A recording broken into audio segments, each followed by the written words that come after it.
I stumbled upon an old audio recording in my grandfather's attic, a dusty box of forgotten relics nestled between moth-eaten clothes and rusting tools. The cassette was labeled Project Echo, accompanied by a hasty note in my grandfather's scrawl that simply read, "For your ears only." Intrigued, I fished out an old tape player and pressed play. The grainy sound crackled to life, sending chills down my spine. A shaky voice filled the room, trembling with a fear I couldn't quite place. It started with the whispers, it said, soft at first, like the rustling of leaves on a windless night. As I listened, I felt an inexplicable dread settle in the pit of my stomach. The speaker recounted their descent into madness, how the whispers grew louder, always just out of reach. They called my name, the voice lamented. I could hear them in the corners of my house, in the darkness between dreams.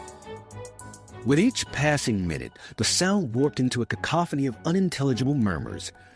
My heart raced as I realized that the whispers were not just in the recording, but thrumming in the silence around me. They echoed off the walls, teasing the edge of comprehension. Suddenly, the recording cut out, and I was left in suffocating silence.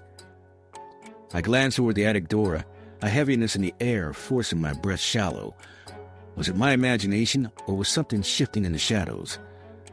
I couldn't shake the feeling that I was no longer alone, a sense of being watched creeping into my bones. Desperate to escape that oppressive stillness, I stopped the tape and stood up. But when I turned my back to the recording device, I heard it, the whispers, this time unmistakably clear. "Come back." They beckoned, echoing my name like a cruel taunt.